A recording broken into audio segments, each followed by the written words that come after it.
Hey everybody, happy Labor Day to you, 2017. Um, going to be drawing the second card of the Silverhawks series. This is card number 125. Can you believe I've been doing this for just over 4 months now? Every single day. Crazy stuff. Um, going to go here to the page and save it so everybody can be involved. And yeah, this is nuts.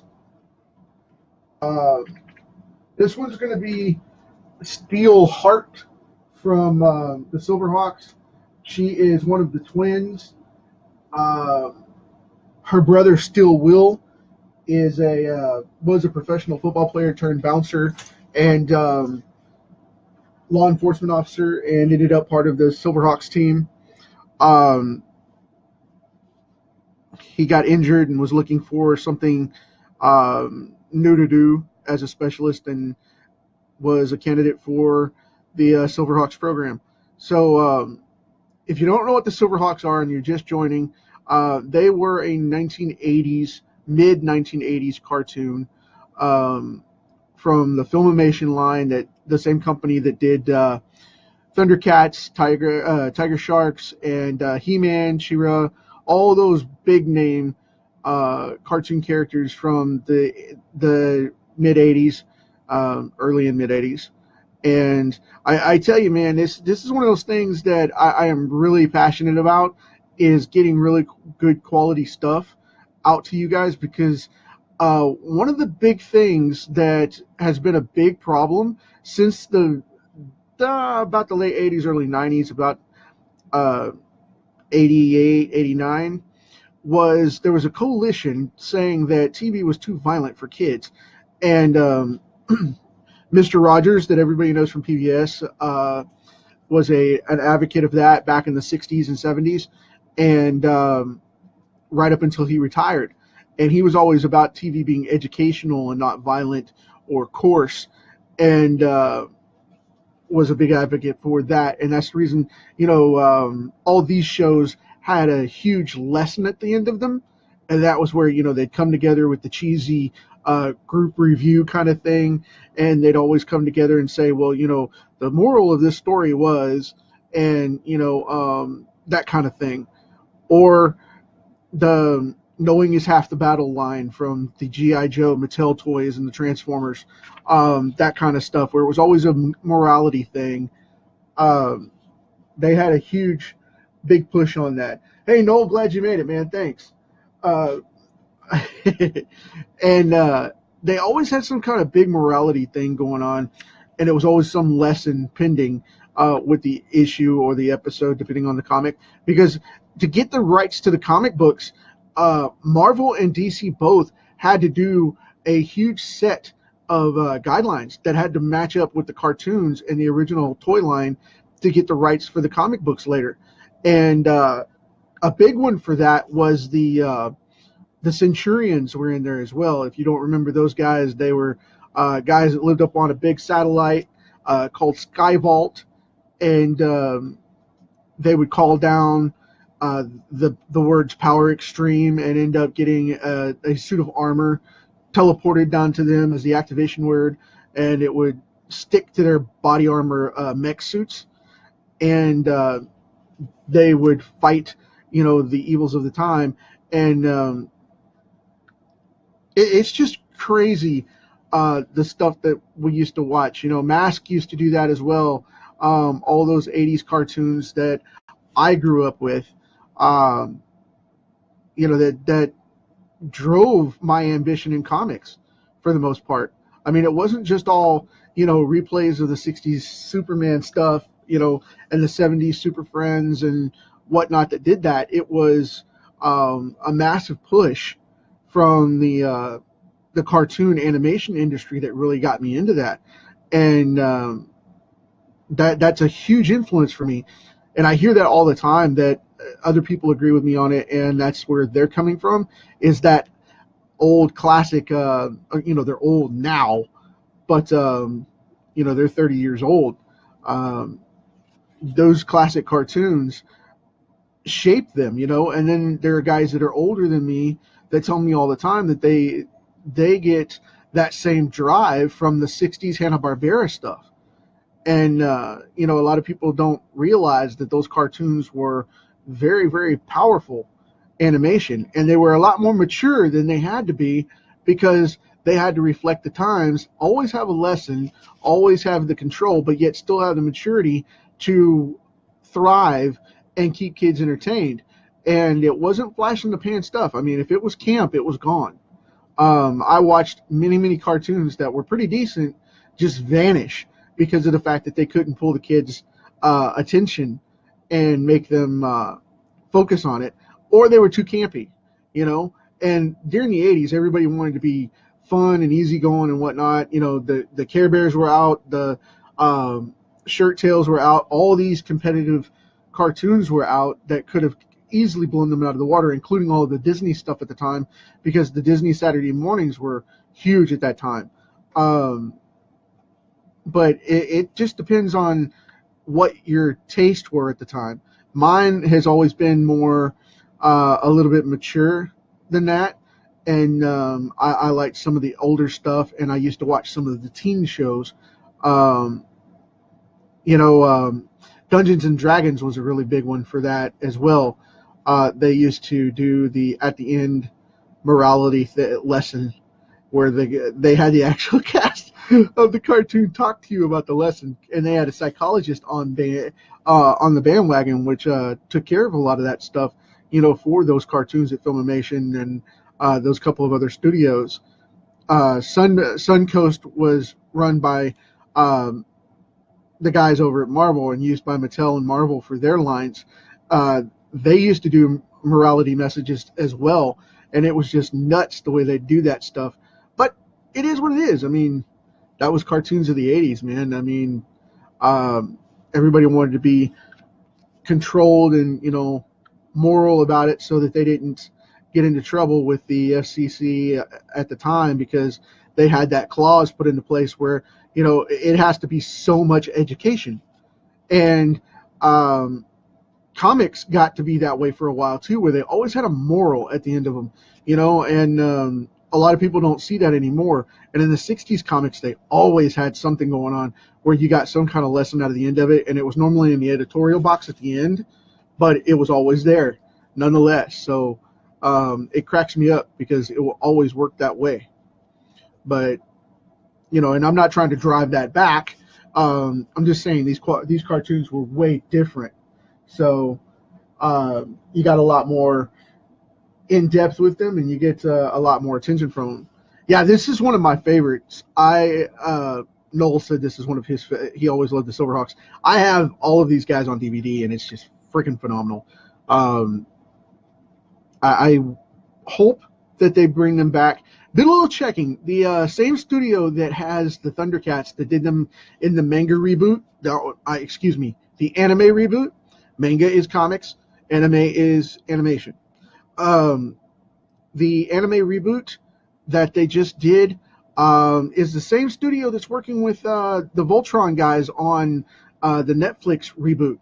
So they're in the same wheelhouse, and I'm hoping they go more in the Voltron direction if they bring this back. And I just don't see it happening, but we'll see.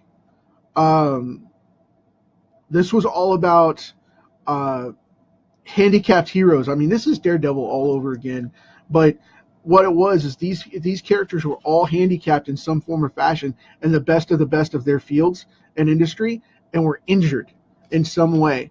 And then they got modified as this team and became candidates for it because they had the best of the best morality and the best of the best team scope, and came into play with the way the Silverhawks squad had to be. But you know, that, I mean, they were all injured in some way. As a matter of fact, I think Quicksilver was a police officer that got injured, and that's where he came from and became a candidate because he couldn't be this way anymore. But like I said, don't hold me to that because I don't remember the full storyline. I haven't seen it all in a while, especially the pilot. But you guys can go on and check it out and whatnot. It's all out there. So, I just see a bunch of this stuff coming back for our kids. Now coming back, I see a bunch of this stuff coming back because we need it. We need to strengthen up our kids because they're so overprotected these days. They don't have that maturity level that we did. And and I'll be the first to tell you, as a kid, I was goofy, but I had standards and I understood stuff, and I wasn't as sheltered as kids are today. I mean, even my daughter, she says flat out that she's sheltered and she knows it and wouldn't have it any other way because she's protected. But yet, there's things that she can or can't do because of the fact that it's limited her, because we protect her from things that may cross her over into something else. And that's a big debate and discussion we've been having. And I love doing stuff with my kid because of the fact that she just does everything anyway. Is very outgoing and very intelligent anyhow. And I'm not being biased. She's my kid. I've raised her to be that way and very proud of that fact. But on the same token, though, cartoons that she has are nothing like that. Understand that Dora is a great cartoon, Dora the Explorer and all that, and that Blue's Clues and all that she grew up with from the Nickelodeon line and from the Cartoon Network and whatnot. But man, it's just not the same. There's no grace to it and no finesse to it like this. This has an edge that modern animation doesn't have in many, many cases, even in animation from overseas for anime. I find that all the time. And, I hear people tell me all the time, what is that cartoon? Where did you see that? Or what is that? Because I'll share them. They'll be asking me something to watch, and I'll give them this as a recommendation. And it's just one of those things. A lot of people just don't have that kind of connection with these anymore. Now, granted, the He-Man for the Cartoon Network was brilliant. Loved it. They made a modern incarnation of the original story, though. They stuck with the original stuff. They didn't just tear it up and blow it off.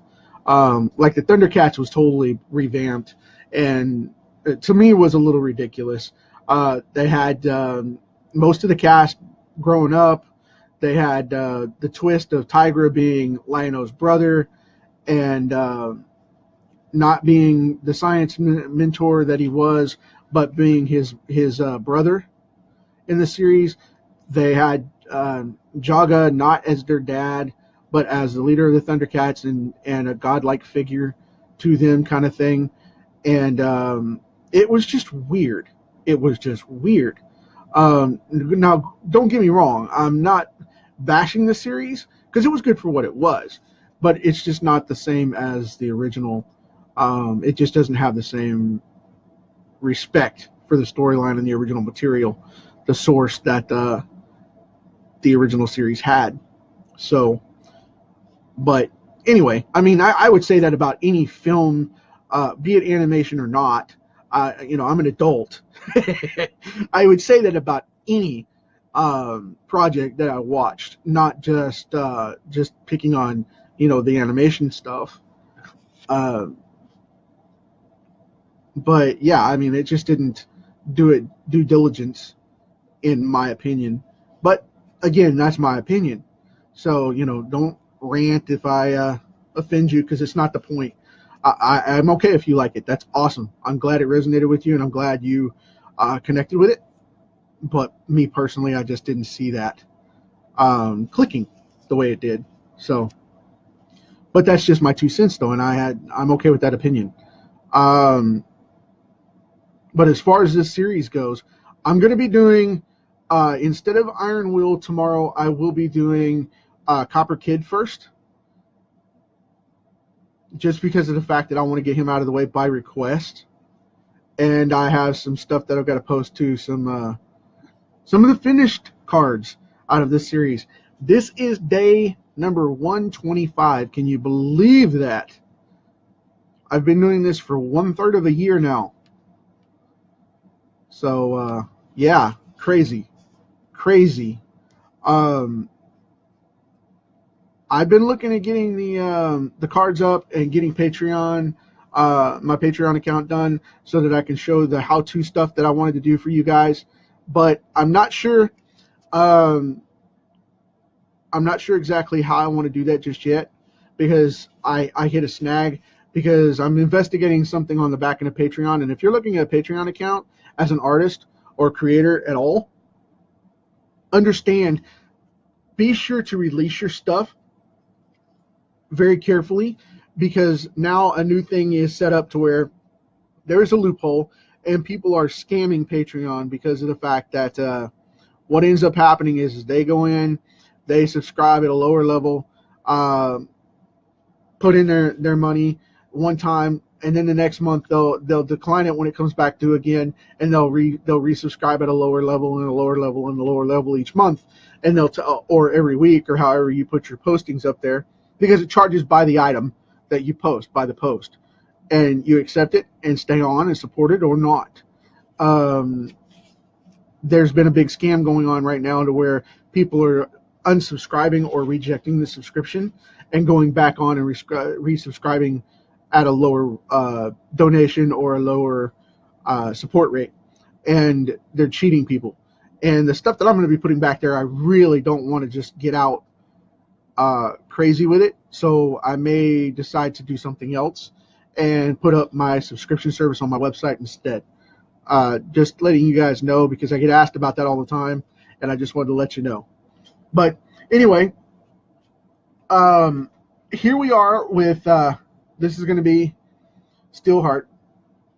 We're going to consider this one done, and let's see what I got over here. Like I said, the Copper Kid is going to be next, and we're going to punch it out from there. I am still working, and it is Labor Day 2017. Just wanted to let you guys see those side by side. I will go in and tweak her out, but she is a different color. She is actually a blue steel color, where Quicksilver is a bright white and a bright silver color. So that's the reason we're going to go with the glossy on him and the high sheen, and she's going to go with more of a dull finish. But as we go, we'll build them out and show you guys what's going on. And again, have a happy, safe Labor Day. Hope you're digging it. Hope you're hanging out with the family and having a great time. I will talk to you guys tomorrow. Until then, take care.